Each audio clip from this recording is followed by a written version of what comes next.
Good audio. Hello, everybody. Thank you so much for coming out today. Welcome to Muffed Movies Live.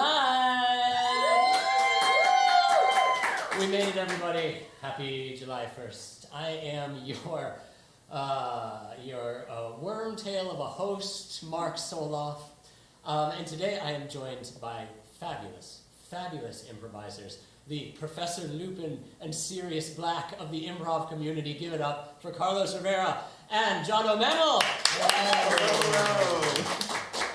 So, by a show of hands, who has ever heard Muffed Movies before? Yay! Hey-o. All right. Then the rest of you may leave. No, the rest of you are in for a tweet. Just one. Yeah. I hope you're still on Twitter. So Muffed Movies is a comedy podcast where we parody famous films, some of the classic films that I loved from childhood, using only our memories, some silly voices, and some tiny notes. Now, a typical muffing session, as we call it, when we record at home, takes about 4 hours. We're not going to do that to you.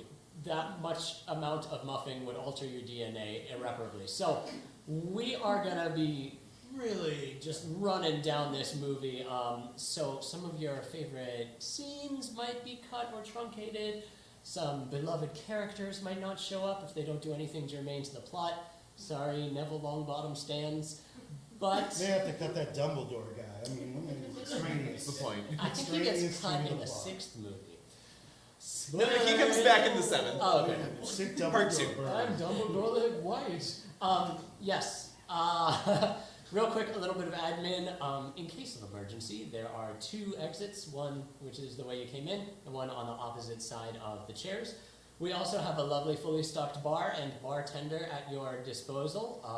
Please tip your bartender if at any time you need to get up and get a drink, because, this show, feel free to. You don't need a hall pass. Also, just past the bar are 2 gender-neutral restrooms. Feel free to use them. So once again, feel free to get up and get a drink, or get up and make a drink at any time. There might be some butterbeer at the bar. Oh. Or not, I don't know, I didn't look. A lot of similar but legally distinct magic drinks are at the bar. Margarine beer. Another cool thing about this show, the one cool thing about this show is some of the proceeds from your tickets are going to be donated to Howard Brown Health, which is an organization, give it up for Howard Brown. It's an organization, if you haven't heard of them, that supports the LGBTQIA+ community by providing affirming health care and by helping to mobilize for social justice. So that's like the most cool and important thing I've ever contributed to in my whole damn life. So we're happy to help them out as we can. Now, on to the silliness. In front of you, you should have a card that says Lando on the top. We are going to be doing some audience participate, which makes this distinct than a regular episode of Muffed Movies. We're going to be playing bingo. Lando. It's bingo with a cooler name. And there are some hallmarks of a Muffed Movies show that we typically do a lot. If you hear or see us do them, you should have a little off-brand Star Wars ink stamper near you. Feel free to open that puppy up and give it a stamp. If you get a full row of stamped squares, you, my friend, have a Lando. If you have a Lando, you stand up, you yell, Lando! And I will call on you, and you can come down and claim one of our fabulous prizes. We have homemade wands. We have earrings and pins and magnets made by me and my partner, Lisa. We have stuff from Otherworld Theater's live-action role-playing game. And we got stress balls and prisms. We got iPads, we got Nope. You can just take me with you if you want. Cables. Anyway, since this is a podcast recording, we might have multiple Landos simultaneously, so we need to asynchronously deal with these Landos. So there will be a trigger phrase that you will hear, which will let you know that now is the time to stand up and yell Lando, not in the middle of our scenes. And that trigger phrase, coincidentally, is the phrase that we use to transition from scene to scene, and that is smash cut. Let's all say that on 3. Ready? 1, 2, 3. Smash cut! Oh, yeah! Smash cut. I'm like Gilderoy Lockhart over here. I'm just entertaining myself. When you hear smash cut, that's time to announce your Lando. Your Lando, also on the back of your Lando card, is the voice choice menu. Now, sometimes we might encounter characters who have similar voices, or characters with accents that our smooth koala brains are too undeveloped to be able to reproduce, in which case we might ask you, our loving audience, to offer us a new choice. There are some famous characters on there and some not so famous characters, so you will know when the time comes, because we will go voice choice, and you will yell out whatever voice suits your fancy. I think that's pretty self-explanatory. Yeah. Before we begin, Carlos, what's up with those aviators? It's just all these people, they're too beautiful. I have to shield my eyes. You know, Mark, Yeah. I came here to kick butt and recap Harry Potter, and I'm all out of butt. Okay, well then, let's get started before any butt comes in.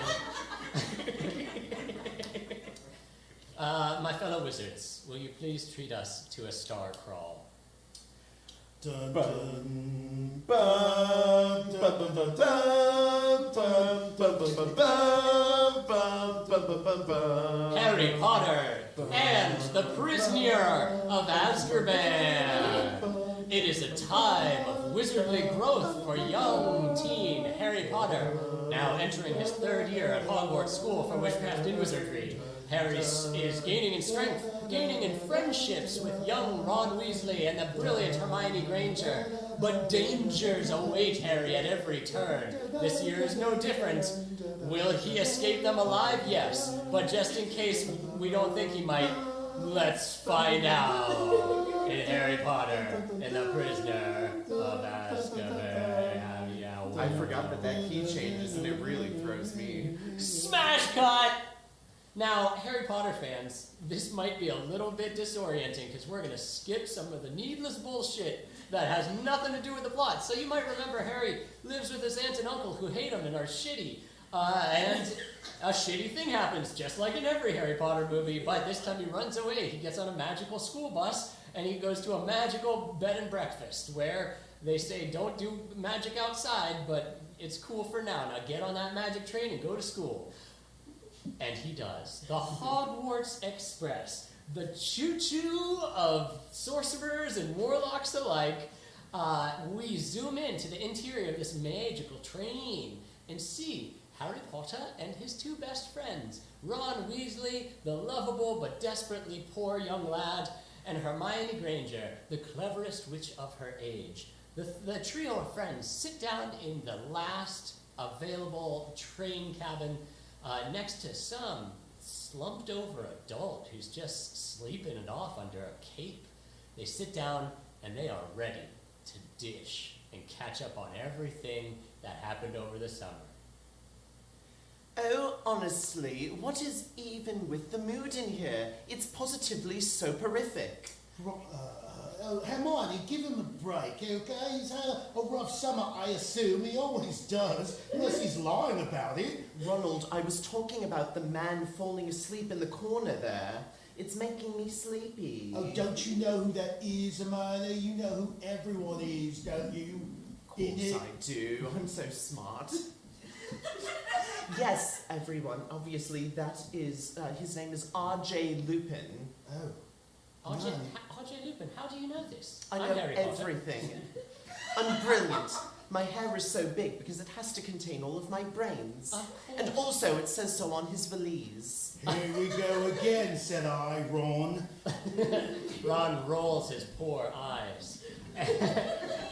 And suddenly... They're hand-me-downs from my brother. Suddenly, ka-chonk, ka-chonk, ka-chonk. Oh no, Tomas, the train engine has broken down upon the magic tracks. Oh, don't be scared, Scabbers. It's fine. I'm sure it's just technical difficulties. This would never happen if this was one of those magnetically levitating trains they have in other countries. I wonder if there was a medical incident on the tracks. Oh boy, here we go again with the medical incident. Now I'm sure it's just a storm. The storm rages outside. There's thunderbolt and lightning, very, very frightening. And it seems like there's, I don't know, trash bags or gossamer dark things being whipped around in the wind. It's like floating umbrellas. If I didn't know better, I'd say it was ghastly, death-like creatures circling the train. Oh. It's the Grim Reaper. It's come to judge me, it has. Oh no, I knew I had outpaced you for long enough, old friend. You've come for me at last. One of these dark shades enters the train. Everything gets cold and icy because the Sixth Sense taught us that. Tickets. We don't have any tickets, sir, Harry Potter says, desperately afraid. And the beast waves its bony hand and opens up the cabin door with magic. Oh no! The creature, covered in gauze, bends over and starts making out with Harry, sexual style. Ah, gross, Harry says, and his parts of his face start to get sucked off by this thing. Harry, your mouth says gross, but your face and body movements say otherwise. Suddenly, R.J. Lupin snaps into sleepy action. He peels off his tatty wizard's cloak and sees this hideous creature vandalizing a student's face. He whips out his magic professor's wand and casts a spell that we don't hear the incantation yet, but we'll learn about it. And it lights that fucker up. Oh, thank God you stopped that thing from snogging on our friend Harry. Harry passes out. When Harry comes to, everyone's looking at him real concerny-like, and Professor Lupin pops a little chocolate into his mouth. A little treat for you. Thank you. You know, those things are quite awful to deal with. Yes. You're lucky you're alive. I know. Oh, Harry, I got most of the lipstick off your face, but that thing really went to town.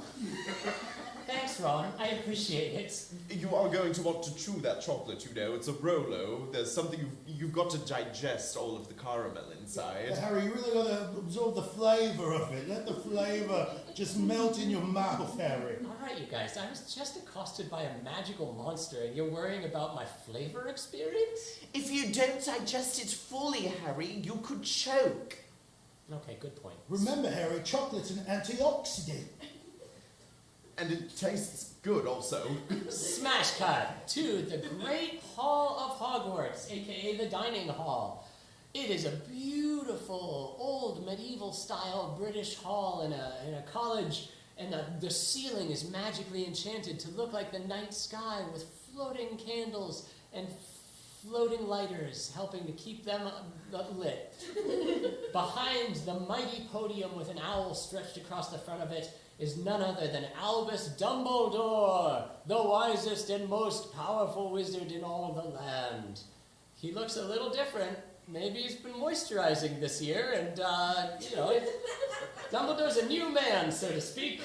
So Some of you may have noticed that I've had some work done.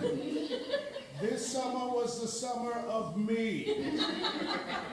But enough about that. I want to welcome you, this specific class, back to Hogwarts, because we rarely see the classes above you or below you. It's mostly just you lot every time. Do we even have a new class? McGonagall, what's the situation? There are other students here, but their orientation is next week, so you can spend this time with your favorites. Wonderful, yes. Well, first, I want to tell you all that welcome back. Of course, Hogwarts is a death trap, per usual. Secondly, to that end, we have a new defense against the dark arts teacher, Professor R.J. Lupin.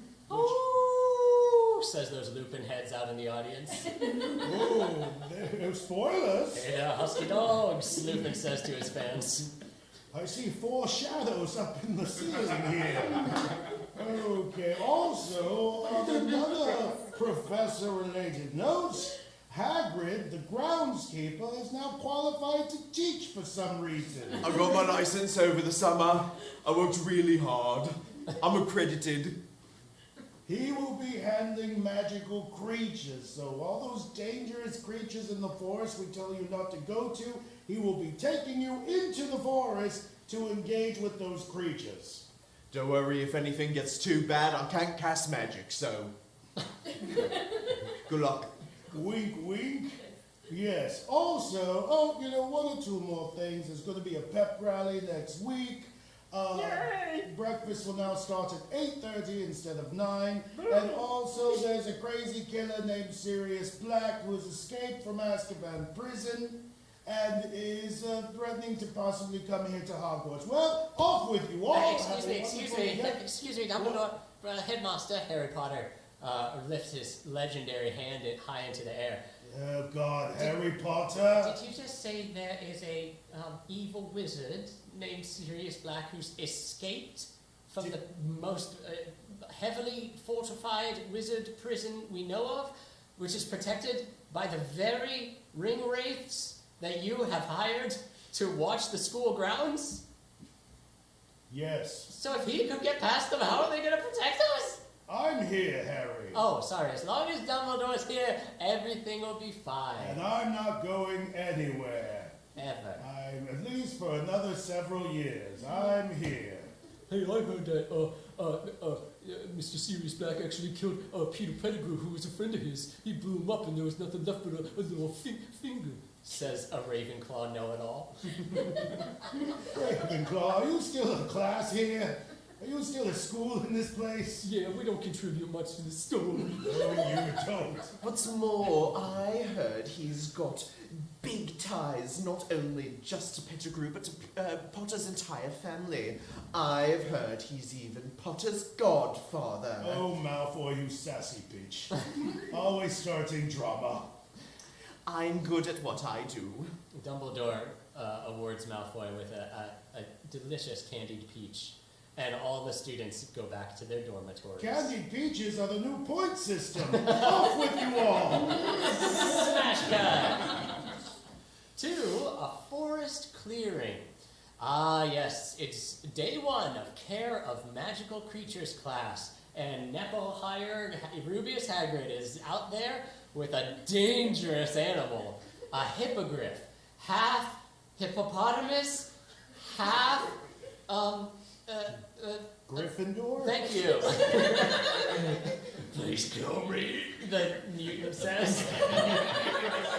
Right, so you're all going to want to be very careful around this large beast. As you can see, he is part horse, part eagle. Exactly what was just said in the narration. I thought improv was about yes and. Says a know-it-all Ravenclaw. Wrong improv is about being factually correct. Moving right along, hippogriffs have a very hierarchical system. They function on respect in the same way we humans don't.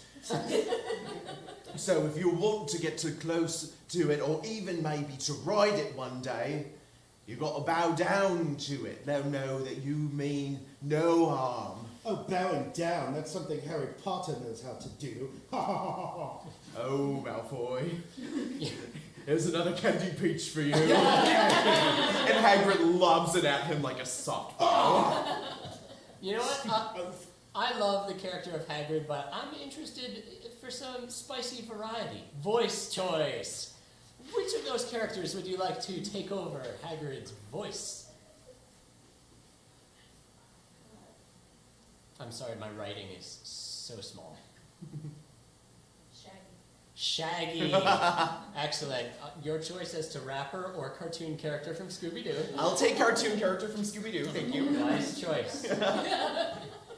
Excuse me, Hagrid. Hi, Harry Potter here.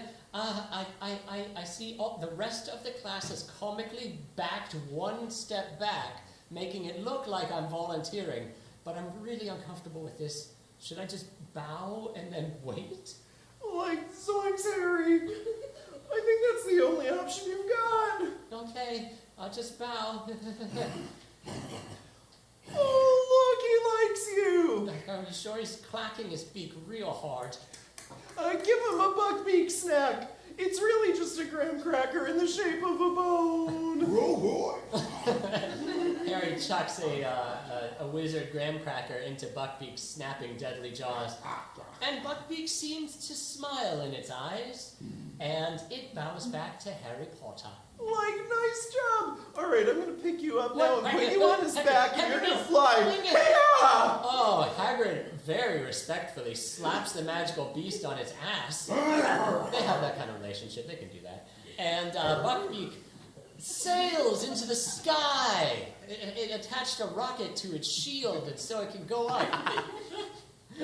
I really wish on the Lego cards I put talking about Zelda, because that's all I think about these days. I think of the never-ending story when the kid's flying the luck dragon. Also similar to the thing that happens in Zelda. Yeah. Shout out to Otherworld Theater for letting us take up so much time talking about Zelda. Right. Yeah, Harry has a magical experience and he feels alive as this creature bonds with him and dips its magical toes into the lake, and Harry gets to, like, I'm flying Jack kind of thing. I'm the king of the world! Exactly. Yeah, and only Harry gets to do this because he's special. Well, they do, they take a roundabout and, they get stuck in traffic for a bit, but eventually they make it back to the classroom forest clearing area. They land and Harry dismounts to the full applause of his classmates. Harry, he did a thing we all can want to do. I touched his sleeve. Like, good job, man. You're like a natural at this. Harry Potter's stupid. He can do it, then I can do it too. Hi, you hypocrite. Come here, bow to me. Draco, back off, man. That hippogriff's gonna get snippy with you. Yeah. And it kicks him right in the chest. Oh, my lungs. Yeah, one of Draco's lungs collapses and a rib goes flying out of his chest. Hagrid, I think Draco needs to go to the doctor. Just follow me. Normally we would detract points for this, but I'm just gonna give you an onion because that's how this week works. Wait, is class dismissed? We literally just started 7 minutes ago. Oh yeah, just go wander around the woods for a while. It'll be fine. Two identical, disappointed Hermione Grangers look at each other, pissed off that class is over too early. We'll get back to why there's two later. Smash cut. To defense against the Dark Arts class. Finally a competent educator stands in this classroom. It's Professor Lupin! RJ, if you're nasty. Okay, students, it's me, Professor R.J. Lupin. Hey, I'm gonna teach you how to defeat all sorts of weird animals and whatnot. But first of all, I'm gonna make you reveal your deepest, darkest fears to the entire class. Inside my Humphrey chest is something called a bogger, and I'm gonna open it up, and it's gonna take the shape of your greatest fear, and everyone's gonna look at it. Excuse me, Neville. Yes, what is it, Longbottom? Neville Longbottom. Yes, what is it? I mean, I talked to my therapist about my fears, and there's a thing where they can't talk about it publicly. I feel like this is a violation of some sort of ethical thing or something. You know, a healthcare provider patient confidentiality doesn't Yes. apply in a wizarding world. Okay. The staff of Asclepius is just a magic staff around here. Okay. That's a deep cut for you I see doctors. I see that my classmates have comically taken one big step behind me. I want to get Longbottom eaten by the Babadook. I want to watch it so bad. Shut up, Malfoy. Oh, my lungs! Well, great, okay, we got a brave student for the first time I've ever seen. Okay, I'm gonna open this bogger, and out comes the most horrible sphere. Oh, no, it's me, but I'm not wearing any pants, and it's Owl's Day, but I haven't studied at all, so I'm not prepared for the owls. And I'm gonna flunk out of Hogwarts, so no. Longbottom, you need to transfigure this beetle into a 1972 Cadillac convertible. Go! I'm not at that part yet, I'll do my best. Now, Longbottom! Oh, okay, here we go. Avara Kedavra. Whoa! Okay, put that wand away. That's some advanced stuff right Did there. I kill you, Bogart? Good enough, Longbottom. Here's half of an apple core, and you just get back to the back line. I just hear that spell in my head all the time. Longbottom, you are not attractive, and you never will be, as Oh, far as I'm no. concerned. That's Okay. what my nana says. Next up, we got everybody's favorite student in the world, Harry Potter. Harry, get up there and show us a picture of Voldemort, I assume. I can do anything because I'm the chosen one and I'm conventionally attractive. The Boggart is released once more, and this time, instead of the expected Voldemort shape, it takes the shape of a Dementor. Oh no! Again? Yeah, again. And then the Dementor takes off its mask, and it's revealed to be Harry's mother. I never loved you, Harry. No! Oh. No, Mummy, no! Please, your love is all that lets me sleep at night. That's too bad. I put you in the way between me and Voldemort. Oh my god. Okay, things are getting intense. Lupin dives in front of the Boggart, and its shape changes into his greatest fear, a full moon? Professor Lupin, what does that mean? Is he a flat earther? Why is he afraid of the moon existing? Look, those 4 shadows are on the wall again. Oh, by the way, I should have taught you this. The way to defeat a Boggart is to make it look ridiculous by saying the word ridiculous. And, Is that the Latin derivation of that? I don't know what Latia is, Oh, because no. wizard history just begins as wizard stuff. Anyway, yeah, we make it into a thing that's funny to like a child, I guess, and then it's gone. So I turn it into a flappy balloon that makes a fart sound. The moon turns into a balloon, which then turns into the face of Pennywise, which then explodes and blood covers the whole class. Well, I'll float down here, Harry. Okay, class dismissed. Thanks, everybody. Love you, mwah. Smash cut to the stairwell. If this is your first time at Hogwarts, you may be shocked to learn that the stairwells are not stationary objects. They are wildly dangerous, and there is no OSHA. Yeah, have you seen or read the movie book Dune? The big sandworms? The stairwells are basically those with a gradation on their back. They're just flopping around, screaming like people are trying to peel their skin for the sweet drugs inside. Or if you've been to the Woodfield Mall, Yeah. you know how some of the escalators are weird. They're just half escalators that go like half a floor up and they're all over. It's like that. I think that reference is, more suitable for my entire internet audience. The entire stairwell is also surrounded on all 4 sides by portraits and paintings, various scenes and individuals who all move and speak because the budget for this movie wasn't getting used up quickly enough. Yes, a wizard painting is a television, and a wizard television is, I don't know, some dancing book. And Yeah, the probably. newspaper picture is a GIF. Or a GIF. I'm not sure which. Yeah, well, the little Gryffindors all head up to their dormitory, but, Morty, the fat lady, not my choice of language, but that's what J.K. Rowling wrote, who's like an opera singer kind of Valkyrie situation, she's nowhere to be seen. Well, what's going to happen? She's their two-step authorization.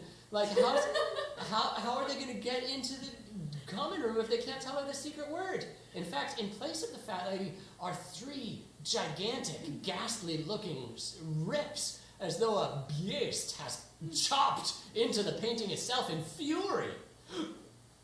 Where's the fat lady? Has she been murdered? And all the portraits are upset. Well, I'm upset and I'm a phlebotomist. I'm a Picasso, so I was already upset because of this business, and now our friend's gone too. I'm a Modigliani, so you can't quite hear me because of the way my mouth is shaped. But I'm also quite upset about this. Hi, I'm a stretched out Salvador Dali elephant, and when I'm not worrying about falling over, I'm getting upset about this scenario. I'm a still life, but these grapes, real fruit. I'm a Da Vinci, and I got a secret. I'm a Botticelli. Come here, Da Vinci, let's spend some time. Okay. I'm a Dr. Thuth. Oh, there's a demon on the loose.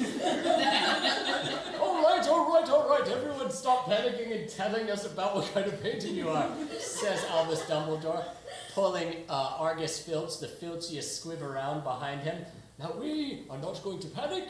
We are going to locate the fat lady, and we're going to get to the bottom of this groovy mystery. Yar, Mr. Dumbledore, sir. I see the fat lady dead ahead in that portrait up there.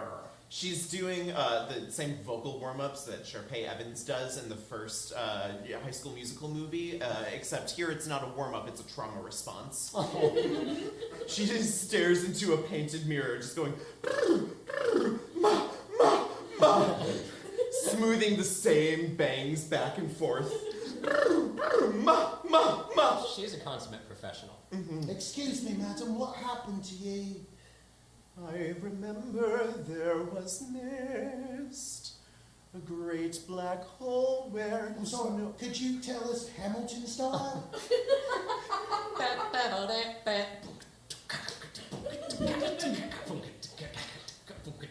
I'm so hip. I remember that night, I just might regret that night for the rest of my days. This is the tempo of the song, don't worry about it, I am white. Wonderful. Oh no! Apparently from that I detect that Sirius Black is in the castle. I've been attacked by a horrible, horrible man with excellent hair and big scary claws. I shall never recover. The show must go on, but darlings, I cannot. Oh, don't worry, we'll fucking get a new frame for you to live in. It's no big deal. Madonna, your song shall rise again. Smash cut! Past the time that Harry misses out on a field trip because his uncle and aunt are ass dicks. That was dirtier than I expected. Past fun time at Hogsmeade, where we see the first magical village in these movies, with people drinking butterbeer and eating butterberries. And we smash straight into Professor Lupin's office, where he and Hattie are having a one-on-one about the ins and outs of growing up and facing your own private dementors. Now, my good boy Harry, I don't usually teach this to someone so young, but in your specific case, as the mentors seem to have a hard-on for you and you alone, I will teach you this spell. All right. Yeah, thank you for spending some time to meet with me.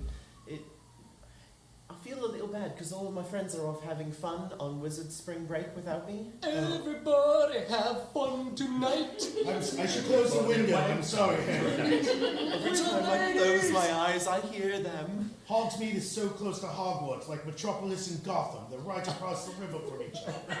Listen, Harry, all you need to do is think of a wonderful thing, any silly little thing, and then say, Expecto Patronus.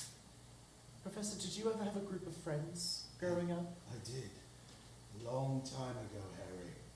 I'm looking forlornly into the window I just closed, because most of my old friends are gone. There was your father, There was a guy I can't really get into right now, but it's gonna come up real soon. Hey, look at the wall. It's foreshadows again. That stupid painting's everywhere. Don't mind us. Just some sapient shadows. Gonna bleed you dry one day. No, don't. I'm the chosen one. This can't be how I go. We'll put it off another few movies. And there was a friend called Pete Pettigrew. Peter. He was a chubby little thing, would follow one of my other friends I won't discuss right now around. But enough about my own friends. Right. Sorry, I feel bad because all my friends abandoned me. They Well, I did. guess that's neither here nor there. Bring on a terrifying monster for me to defeat. Okay, in this treasure chest I have here is a monster. When I pull it out, you need to do the spell I just told you while thinking of a happy thought. You got a happy thought in your head? Wait. Okay, I got one. All right, I'm opening the trunk. Click, click, turn, click. ExxonMobil Petroleum!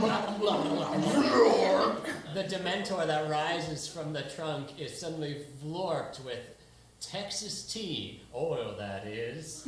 And yet it is undaunted. It continues towards Harry, and before Harry can cast Expecto Patronum again, it is just just playing tonsil hockey with the lad. No, get back in the trunk! You bastard! You My friends murdered won't bastard. believe what happened to me today. I'm the real winner. No, Harry, I'm sorry about that, but what was your memory? What may I ask? I was thinking about that time that my awful aunt came to visit. She was the worst. She wore all tweed and several big fat stacks of pearls around her neck. She sounds like the lady from Matilda. She feels a little bit like the lady from Matilda. Okay, so... But no, the happy memory is that I ballooned her and she went way up into the sky where I'll never have to think about her ever again. Oh, no, Harry. It needs to be happier than that. You needed to straight up murder her for that to be happy.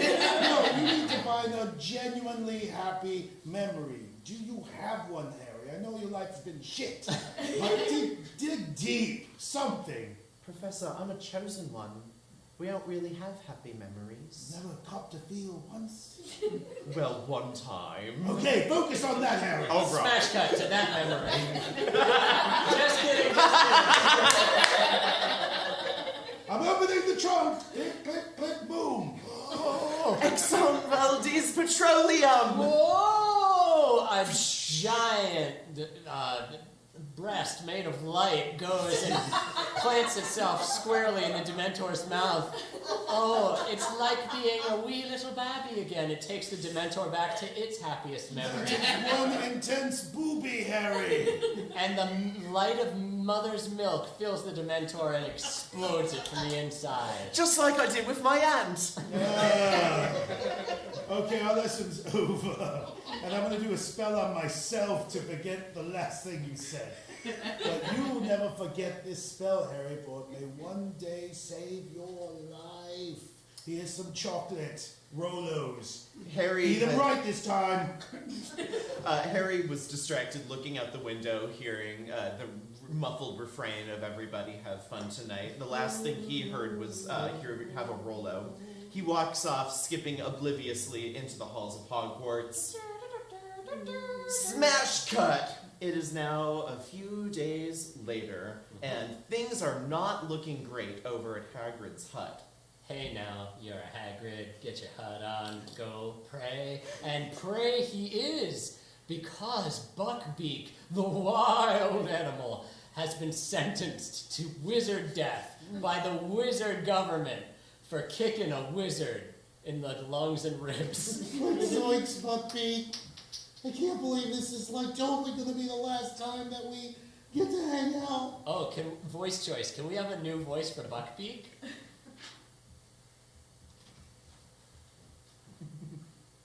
There's no wrong answers. For Buckbeak. Hagrid's got a sweet voice. Hagrid's voice is amazing.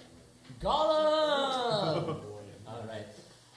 Hello, my best friends. Have you come to feed me a graham cracker? No, I've come to get my righteous and entitled retribution for you kicking me in the lungs. Madame Pomfrey had to inflate the whole thing with a balloon. Oh no, what a shame. Well, I'll just be chained up over next to these comically large pumpkins, waiting for the Axeman to kill me. That's right. You see, when wizards get sentenced to death, we've got magic for that. But we don't want to waste our mana on you, so we've got an axe. It's really graphic and not at all suitable for children. So I'll be watching from the side. Hey, Malfoy, says Hermione Granger. She taps Malfoy on the shoulder. I'm in love with you. Wait, fuck. Shaklacky! She cold cocks Malfoy with the butt of her gun. I can't believe you just did that, Hermione. I can't believe it either. I can believe it, and I'm feeling so many things. Malfoy puts his teeth back in and comedically scampers off. Can I just say, in this movie, the portrayal of Malfoy is ridiculously cowardly. It's like inconsistent with the rest of the acting. He gets in trouble and he's like, let's get out of here. Can I say that a great redemption arc for Malfoy to me would have been him getting with Hermione? Oh, I'm not about to start Hermione shipping here where the whole internet can hear us. Your comment section is going to be a wreck. Start that fanfic. Get in the comments. Anyway, My daddy will not hear about this, but my diary sure will, for weeks and weeks on end. Draco fucks off, and the trio of Ron, Hermione, and Harry all skitter down into Hagrid's hut. He ushers them in quickly. Don't let anybody see you, man. This is a very delicate situation, man. Hagrid, what if we just stole Buckbeat? What? What if we just stole him for you? Just jacked him? Well, then they think I released him, man. Like, We'll knock you out too. I'd like you to try. I'd like you to. What? Oh man. Oh, I've been waiting for this day, mother. Let's go. Oh, wait, I have an idea, says Ron, piping up for the first time in about 45 minutes. What if when they asked for Buckbeak, you gave them a normal crow and just told them it was a hippogriff? You're the teacher. You would know. Everyone looks at Ron in stern silence for a count of 10. And Ron just kind of shrivels back to the side. Hagrid, what if I put my cloak of invisibility on him? Look, they're gonna want a body, these things suck, but it's gotta happen. The only way that we could get away with Buckbeak being alive is if somehow I was present in front of the minister and the executioner and Buckbeak escaped. Then I wouldn't be blamed, except maybe I would because I was the one who was supposed to chain him in place. But I don't know, man. Well, as a precocious young 12-probably-year-old girl I think said... you're 13. Yes, I have. Oh, I do mean a different one. Just a moment. Just because you find that life's not fair, it doesn't mean that you just have to grin and bear it. This performer has a musical theatre degree, and no one's getting this bit. That's just for me. It's a Matilda reference. Hermione's being Matilda now. That's two Matilda references if we're keeping track. Excuse me. I'm Grin Barrett, the executioner of all magical animals, and behind me is Minister Cornelius Sponge. And behind him is, Dumbledore's here as well. Hello! And Lucius Malfoy from the second movie, just for shits and giggles. Hello. Daddy! You hear Draco from way, way off in the distance. Stop screaming, boy. You sound weird with your weakened lungs. Suddenly, 3 mean little stones fly through the window as though they were slingshotted and conk our heroes on the head and face. Ow, ow, ow! Zoinks, it's a drive-by! Hermione brandishes her Glock. Not on my watch. I learned this in America. She said. Pop, pop, pop. Oh, social commentary. Ron silently and poorly leaves as well. He still feels very chastised after the crow comment. Yeah, the students kind of get the idea, and they they sneak out the back door as the adults come in. Dumbledore makes small talk with the minister, but they know in just a few minutes' time, Buckbeak is gonna be out of Luckbeak. Oh, that was horrible. Let's go up here on this cliff looking down where we can kind of see Buckbeak, but he's just off view. And if we took 2 steps to the left, we could see him clearly, but let's not do that. I still think if we found a big enough crow, we could fool them. Oh, Oh, Ron. no. Oh, no. I don't know why I'm friends with you. There, I said it. What? My mom loves you.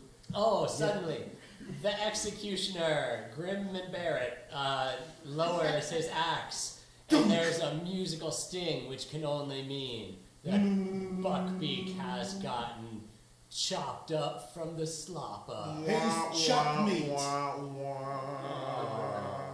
Side quest failed. Smash cut.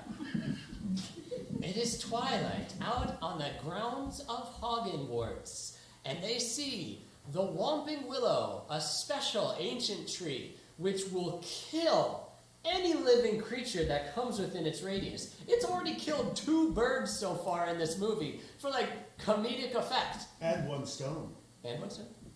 Very good. I killed 2 birds in 1 stone.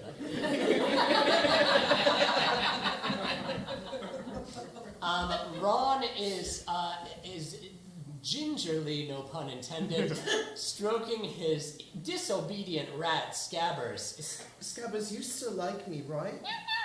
No one... between my brothers and my sister and Harry, I feel like I'm the least important person in my whole family. You still love me, right? I'll be your best friend forever, Scabbers. And you'll love me all the time. Ronald, I don't think you should hold Scabbers that tight. You might become defensive. No, he might run away, and I can't lose someone else. For you listening at home, Jono, aka Rano, is clutching Scabbers' very brittle rat body hard to the chest. If you don't let him breathe, I think he may attack you. You should give him some, loosen up your grip. Right. And speaking of attack, suddenly, cresting the butte is an evil-looking black snarl dog. Oh no! Scabbers takes this opportunity as a distraction, bites Ron on the hand just to be a dick about it, and jumps off, runs away into the night. Ron gives chase and does a dive catch of Scabbers by its little worm tail. You'll never escape me, I'll love you forever! With a death grip on the small rat's body, Ron barely notices the black dog gets a death grip on Ron. Oh no, it bites him in the leg and starts dragging him backwards into a little hole. Finally, someone wants to be with me by choice. And now, Hermione, Ronald's been taken into the Whomping Willow, which, as we know, is lethal. So if we get close to it, we will die. You're right, Harry. We shan't use magic because it's an important vista, historic landmark of Hogwarts. So we'll just get in there physically, manually. I'm sure nothing could go wrong. Whoa! Whoa! Boom! Boom! Uh-oh. The tree thrashes about, narrowly missing the 2 at first, and then hitting them square on. Hermione, how much do you like Ron? Harry wonders to himself mid-air while he's been gut-shotted by the Whomping Willows Oh, my lungs. 6 inches of pure oak. It is the worst hentai you've ever seen, this thing. Not sexy in any way, just violent. Sorry, people listening at home. Finish him! The 2 of them are swept into a little hole right at the roots of the Whomping Willow, disappearing, tumbling off into the darkness, where they realize this is not just a space under the tree. No, this appears to be an intentional tunnel. I think I know where this goes, Hermione. Where's it go, Harry? To a place I hope it doesn't go. Oh, okay. That's quite mysterious. Smash Kai! The kids, you can tell this is a real creepy place because like the color correction of the film gets real gray and blue.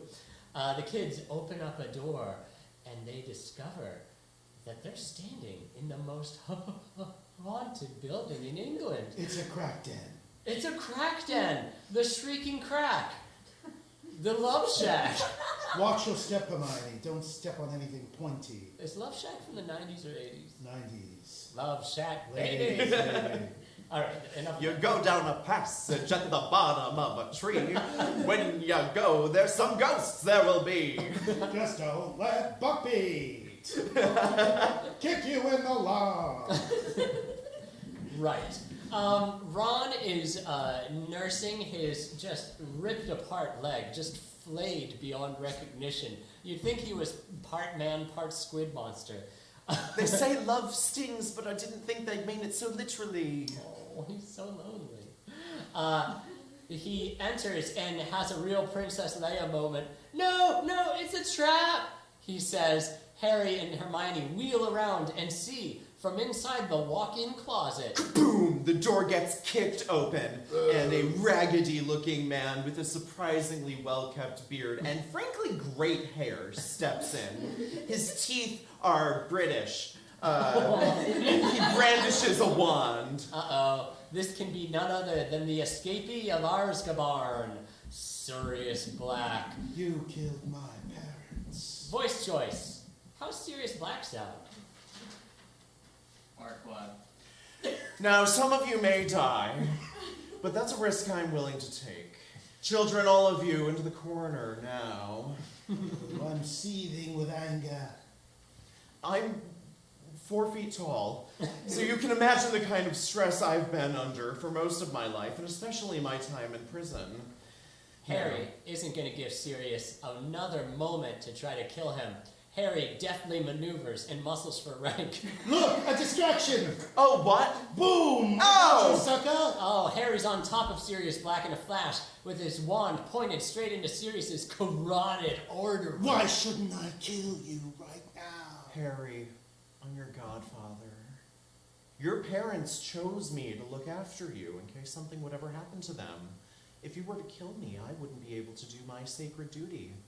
The last thing your parents ever asked of me. My name is Harry Potter. You killed my parents.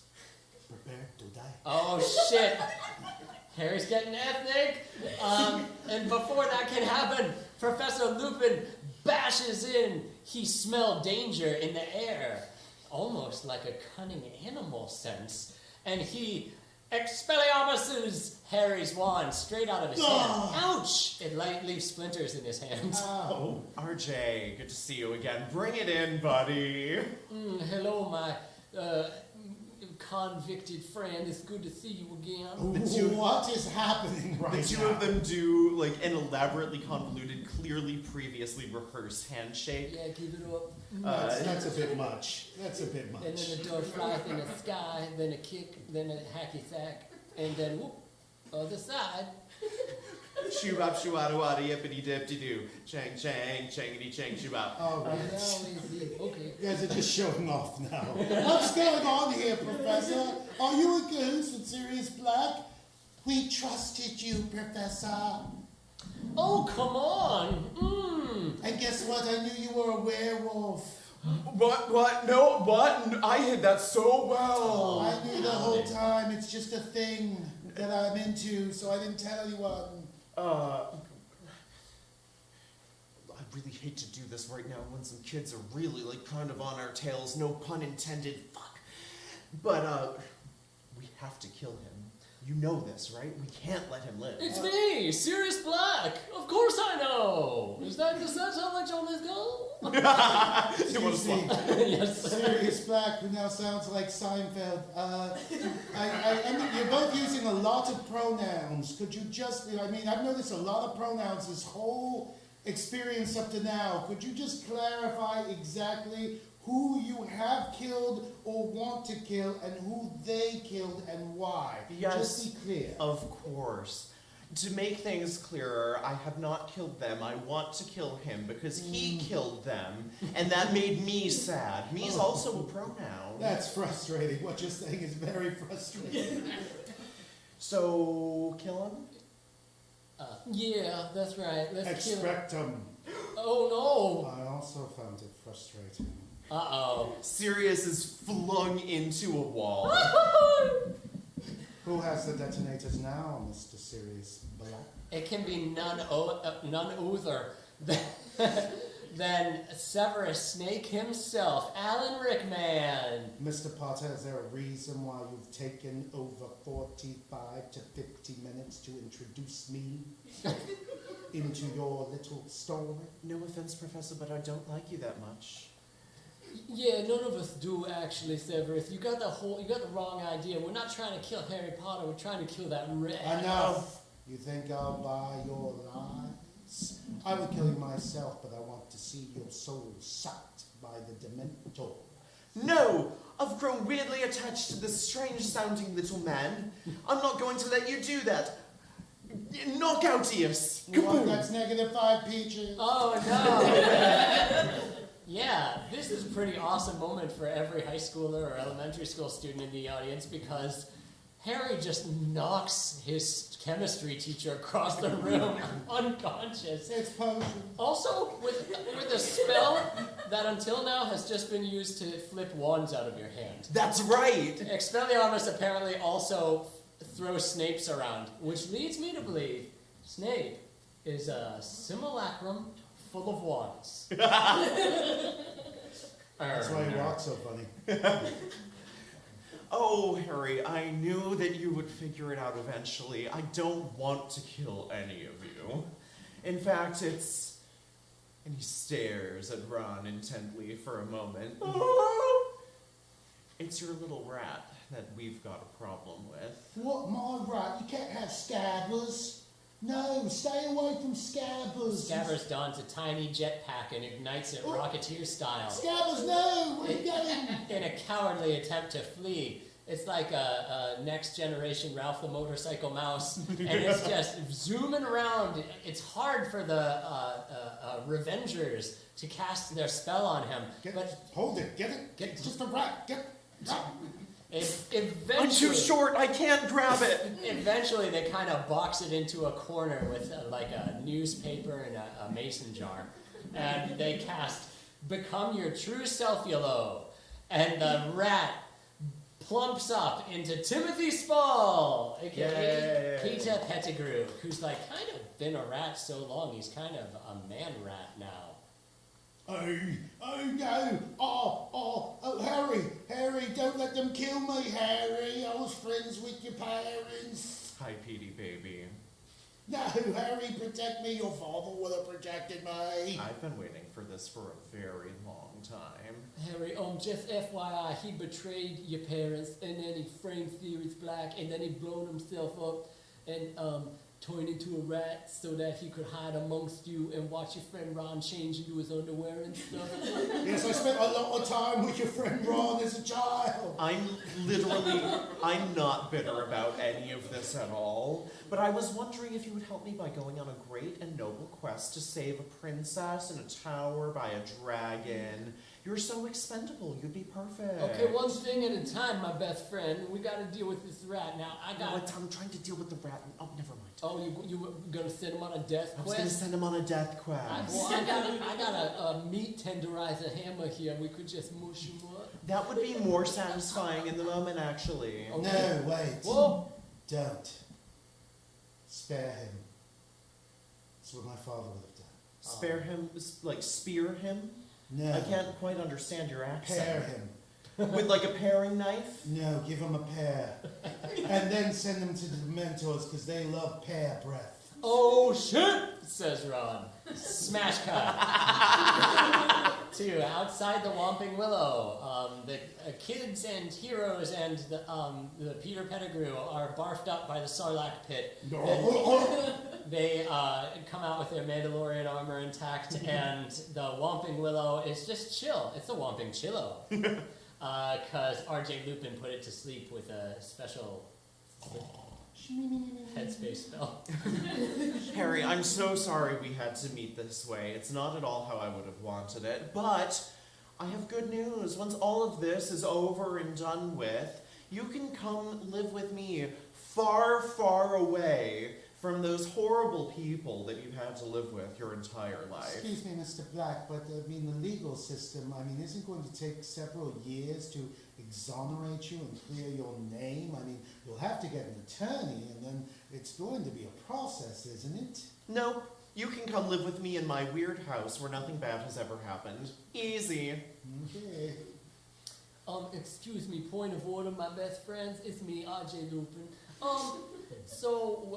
You know, we're gonna put Peter Pettigrew on the stand and make him, you know, spill the beans, so to speak.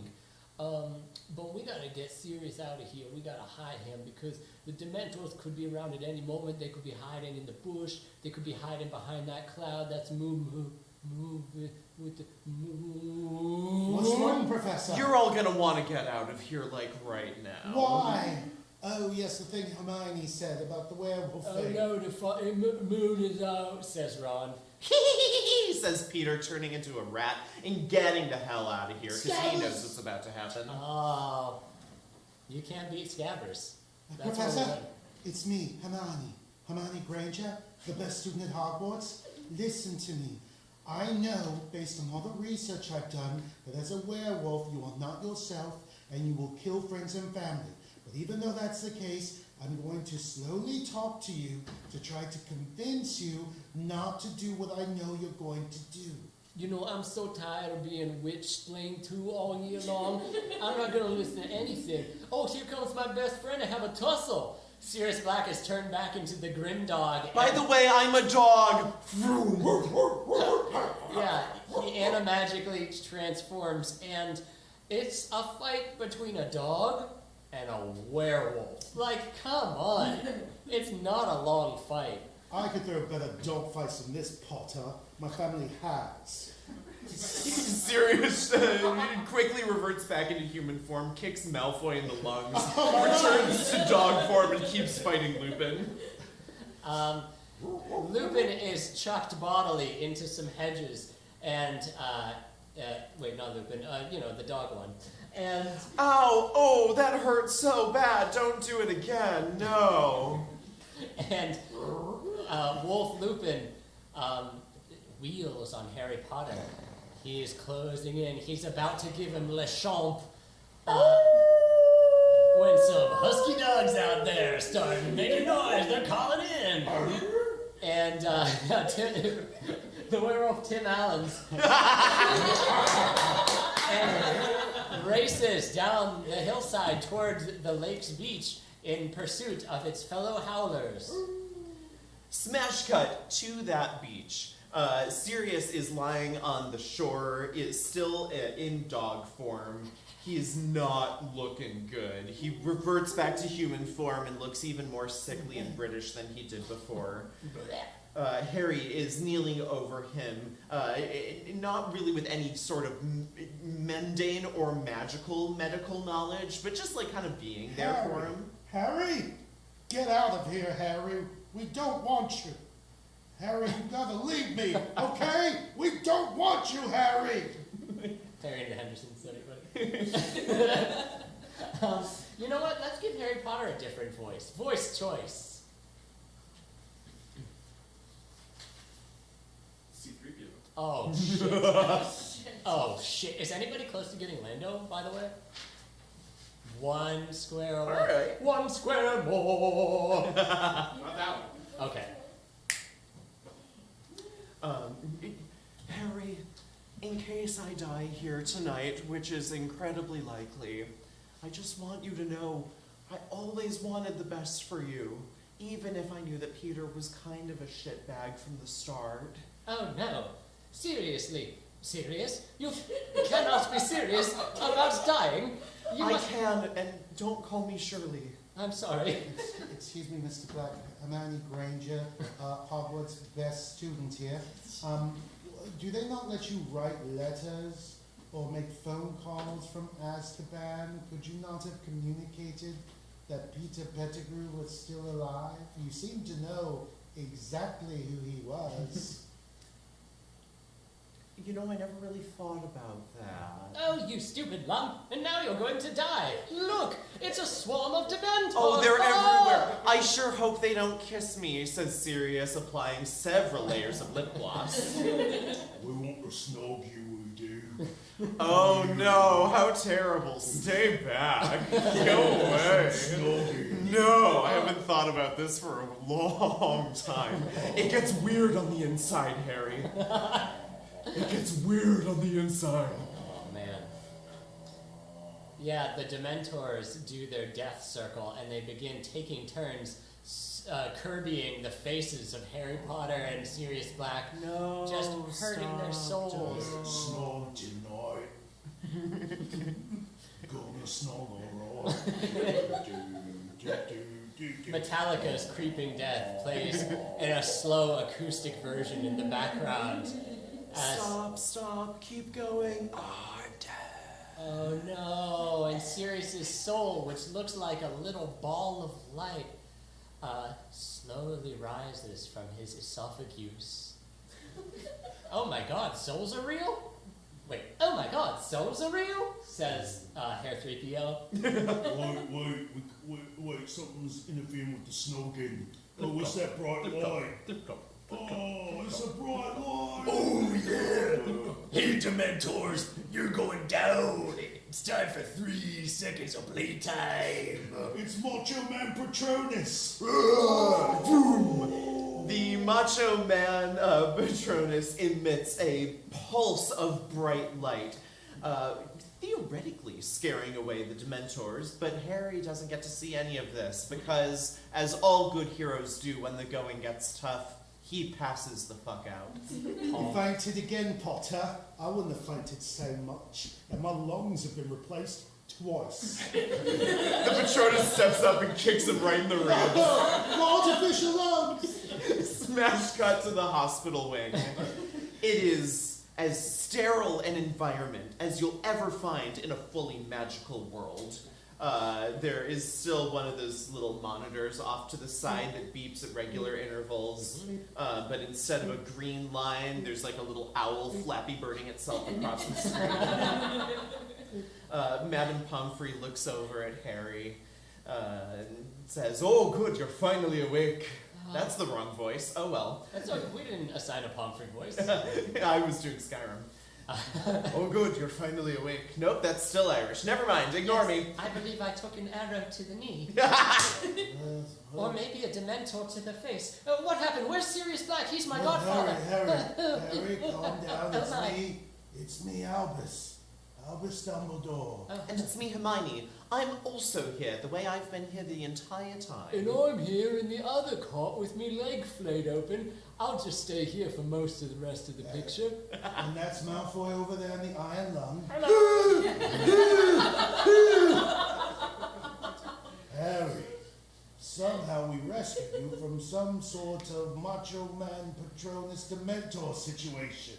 Is Yes. what I've been told. Yes, I believe my father came back to life and saved me. But I have bad news. Well, that's nice, but your godfather's gonna die. They caught him, and they're going to suck the soul out of him. Just like Is that a threat or a promise? a Capri Sun, the Dementors are going to just drop a straw into his neck and just slap up that soul. And when they get almost all the soul, they're going to squeeze at the bottom to get every last remnant of soul. It'll be an empty carcass. Well, good day to you, Harry. Wait, Professor, Yes? isn't there any possible way that we can prevent this horrible thing from happening? Maybe using that thing that you and I were supposed to not talk about all year because it's a little bit questionably legal. I bloody knew it! Said Ron. Hermione, I don't know what you're talking about, but... I'm talking about No, that no, no, no, necklace. no, The no, one no, with the hourglass in it, on a little gyroscope that allows me to go to multiple classes at the same time because I'm that big of a nerd. Dumbledore disapparates himself and leaves behind just a cloud of tamarind spice. Oh, me fucking lungs, says Draco. Well, in case you couldn't hear any of that, I've been given a special necklace with an hourglass in it and a little gyroscope. Everybody in the infirmary knows this now, Hermione. And it allows me to go to multiple classes at the same time because I'm such a good student and I wanted to take everything, even ancient runes, which is literally useless. But what? What? What about occlumency? Occlumency. We don't do that until year 4, 5, 6. Yeah, 6 maybe. We don't do that at this point yet. Time only goes backwards. We're getting lost in the weeds, you dunderheads. What are we going to do with that DeLoreal necklace? Well, I think about 3 cranks should suffice. I don't understand. I'll just wait here, never mind. Oh, David Tennant rushes past. Great Scott! And suddenly, they are spat out outside of the hospital room where Ron just was. But it's 7:30 p.m. Gwar! Minutes before the execution of Duckbeak, the hippoglyph. Harry, I'm pretty sure that's Buckbeak. Oh, is it Buckbeak? Yes. Pretty good. Let's be off and save the life of a bird thing. Smash cut back to the pumpkin patch outside of Hagrid's hut. A fog is once again rolling over, environmentally signaling to us all that something bad is about to happen. Harry, this is very important. You can't make physical contact with yourself. It's time pop rules. If you touch yourself, the same matter will occupy the same space and you will implode. I'm not worried about touching myself. I'm very pure. Oh, Harry, you naive nincompoop. Let's go. They watch their previous selves punch Draco Malfoy in the mouth, and its teeth once again tumble out like chiclets. You know, Harry, that also sort of awakened something in me that I've never really considered before. I don't understand. You'll get it when you're older. Okay, maybe when I get the attachment. Yes, they sneak down and they hide behind the gigormous pumpcons, which Hagrid must have been creating like from evil dark magics, because these are, forgive me, but these are too big. Hagrid has a night job as a fairy godmother. These are only test carriages. They see Buckbeak loosely shackled to a rickety old post, which is like just trembling in the breeze. I mean, really, a strong beam of sunlight would snap this chain. It's fine. But they hide, and they see their previous selves inside Hagrid's hut, arguing with him about how he has to let Buckbeak die. Hermione, in a feat of pique, tosses some hard rocks against the boys' heads.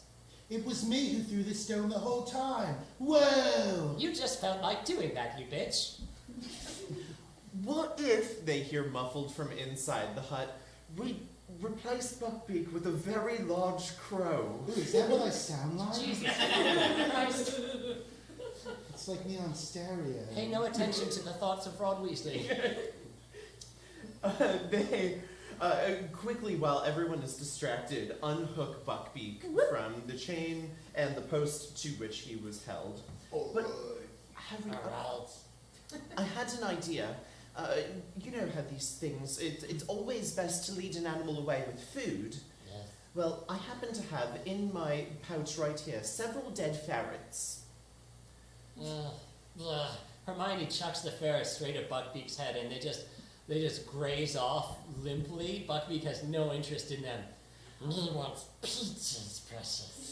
No, that's what we have instead of points this year. That's right. How else is everyone supposed to know I'm the best student? I want the peaches. Hermione, you have to give it your peaches now, or we'll do. Millions of peaches. Peaches for me. Well, don't get greedy, Buckbeak. We only have a few peaches. Peaches for free. No, I have a lot of peaches. I'm in 3 classes at the same time, remember? I'm earning points at 3 times the normal rates as the rest of you. Fine, have some of my spare points. Why did I even take ancient runes anyway? Hermione, if you give it all your peaches, the chances of our house winning at the end of the year are 4,675,000 to 1. I don't think you've ever said that many numbers in a row before. Never tell I'm me the feeling odds. new things again. Uh-oh. Hermione, Hot for math. Hermione, cool it down. Cool it down now, Hermione. We have work to do. Yeah, we got work to do. Let's get the fudge out of here. Speaking of fudge, Cornelius Fudge, Dumbledore, and Hagrid exit the hut. They turn and see Buckbeak is gone! Ah, yes, of course. It is I, Minister of Magic Cornelius Fudge. I am well acquainted with all sorts of magical happenings, goings-on, and creatures, and I can say, without a doubt, that above-average-size corvid is the beast that you must execute. What? I'm just a talking crow! Yeah! And Somewhere in a different timeline, Ron feels great about himself. Jeremy Crow, the hero of the Crow Wizard series, is killed unceremoniously, bringing an end to Tolkien's second age. Zoinks, I know I should have said something, but I just love Buckbeak so much. Oh, well, I guess that's me eating crow. They all laugh and clap each other on the back. Credits roll. Smash cut. 2. The woods near the Whomping Willow. Here we go again on our own. Harry, say more numbers. 17. 16. Wait. Imaginary. Wait. Oh! Listen, you bucket of bolts, we must pay attention. In just a few minutes hence, all of the people will be coming out, and the werewolf will be loosed on us again. We must save Sirius. We must think of a way. Harry, say me a 3-digit number. Okay, 312. Oh! What is happening with her? Girls are different than boys. Far off in the distance, you hear the padding of werewolf feet, confusing that for one of his own. Oh no, you idiots! They're coming after. It's coming after us. Chase sequence.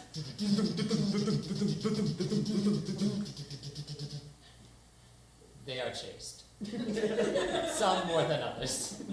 Herr 3PO and Hermionis hide behind a big tree, and they get a tense moment and a jump scare when Werewolf Lupin snorks around the corner.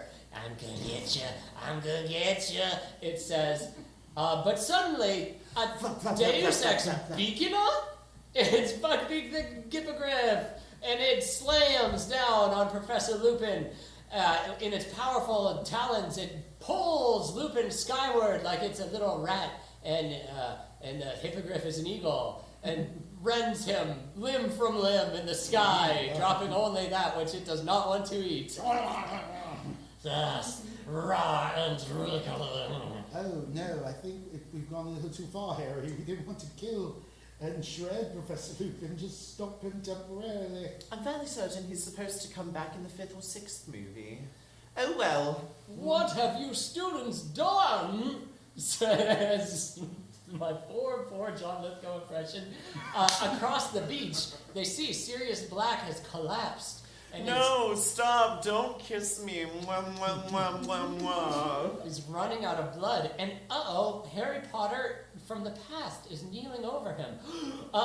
They're both getting facials by the evil beasts, the Flappy Birds. Oh, my. God, what a way to go. Oh my! I guess I was the one who sent the Patronus, not my father. Yeah, that's what I've been trying to tell you, Harry. Your father's dead. It was obviously you. Okay, Harry, calm down. Wait, are you Harry? I'm Harry. I'm Hermione. Oh, sorry, Hermione. I'm serious and I'm not enjoying this at all. Well, yeah, let's take it to an end. Expecto Patronus. No, say it like you mean it. Hermione puts the thumb up Harry's butt, surprising him. Expecto Patronus, brother! Terror to the spice! Oh, Snap into my... so A glowing Macho Man Randy Savage flies through the air and suplexes every single Dementor into the ground. There's one of them left that's just not even like Dementor kissing, but just fully making out with Sirius at this point. And he takes out from, like storage space behind him a spectral steel chair and just whacks it with him. oh, he's going for it! Say the Patronus spectators. Wham! Wham! Wham! Yeah! Yeah, perfect. Harry, from the future leaves Harry from the past to just be unconscious on the beach alone. Cool move. They grab up the unconscious Sirius and they chuck him on the back of Buckbeak and fly off to the top of Hogwarts Castle, known as a battlement, you nerds. Smash cut to the battlement of Hogwarts. Well, Harry, I don't really know what happened by the lake, except I did wake up with a magic phone number in my pocket, so we'll see where that goes. Well, I'm just pleased that we got you out of there alive. Now you can be exonerated, and we can live together and have good fun. And I can stop sleeping in a closet and eating dust all day. Oh my god, you sleep in a closet and eat dust? Yes. You and I have so much in common. Wizard prison is a bad place. Is Wizard Prison other people? Yes, but it's also a physical building surrounded by very hot wraith-like creatures. Oh, I'm sorry, like a kind of wraith finds. Yeah. Oh, it's me, Harry from the future again. I just came back to remind this Harry that you need to speed up and go already. Oh, sorry. Serious. He needs to go. People Oh, are coming. right. No, I have to go. I have to whatever. Okay, so... Touch my face. Oh. Okay. Tell me how I look like my parents. You do. Thanks. You really do. You have your mom's eyes and your dad's little shit-eating grin. Yes. I cannot wait to get to know you more and see what kind of a great person you've become. Oh, wait, serious. I need to give you a warning from the future. Which of you am I supposed to be talking to right Talk now? to Carlos. Okay. Serious, on the night we go to the Ministry of Magic, you get... Oh no, just like in that amazing movie Justice League, or maybe it's Batman vs. Superman, the portent from the future teller is pulled back into the time stream before he can really deliver a concise message. You guys remember The Flash? It's a DC Universe reference. I'm sorry. I get. I'm Iron Man. I know. Your future self must have been saying, I get to kiss all the monsters I want. I'll start preparing my home and reinforcing the foundations. I'll see you later, Harry. You got room for one more monster on the back of that book? RJ. Says Remus Lupin. Buddy, you look bad. I am bad. You look like you were torn limb from limb and reconstituted for plot necessity. Yeah, you know a funny thing is I'm also, in addition to being an animagus, I'm also a necromancer. Oh, you think you know a guy? Yeah. I went to grad school.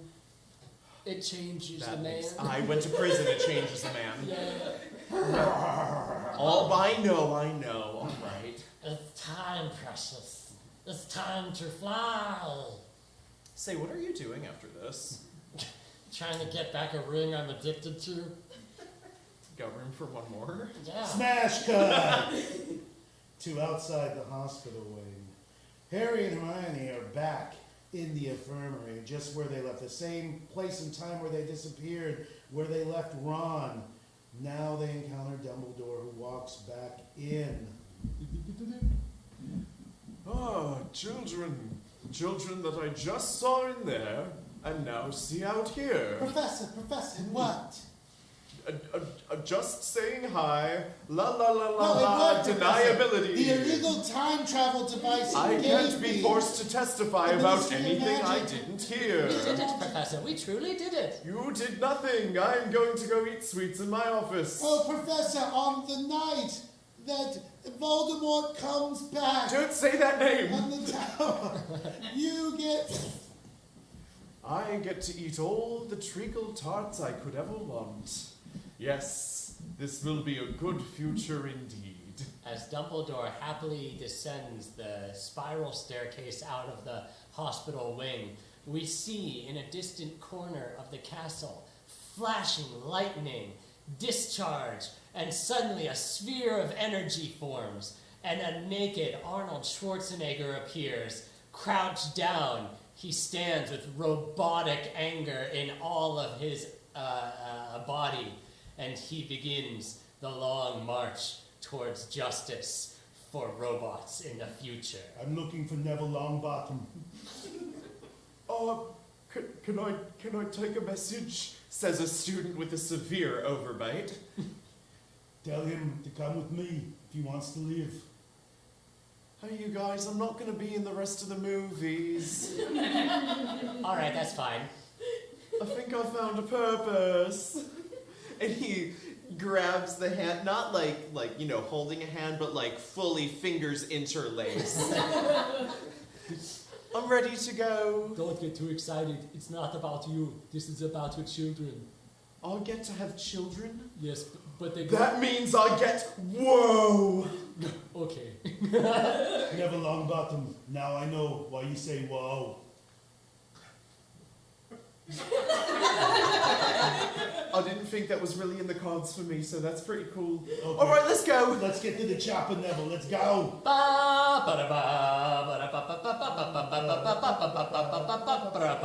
This has been Muffed Movies!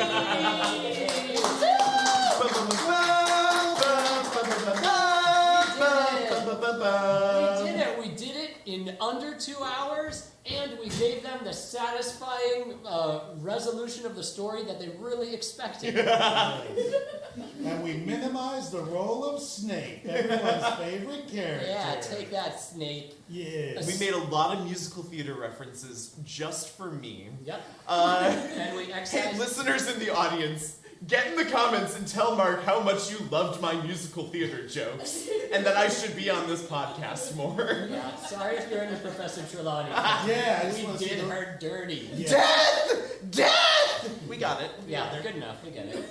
Awesome. Folks out there in the audience, if you look at your voice choice menu, you'll notice a disgustingly large QR code that goes to the Patreon account for Muffed Movies. If you liked what you saw and you want to hear cool bonus content, or you just want to support what we do up here, please consider becoming patrons. If you hated what you saw, just shred it. Maybe use it as a bird cage liner. Whatever. TP. Yeah. Is it TP? I went to school at some paper engineers. It is not graded for that. You'll have a bad time. And since we didn't have an official Lando, it's a free-for-all. Anyone who wants can come on down and grab one of these beautiful prizes that we worked so hard to create. Thank you all so much for coming out. Please tell your friends to come. We have 3 more performances, so we are growing short, and we want to fill this damn house with fun people. Thank you so much for being here, and have a great rest of your day. Have a good one. Thanks, Goodbye!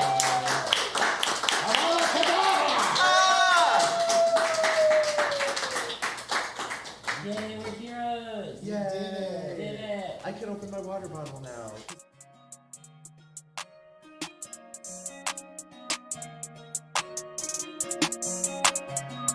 Otherworld, yeah. Otherworld, Otherworld, yeah. Otherworld, Otherworld, yeah. Otherworld, Otherworld. You gotta love the world. Otherworld, yeah.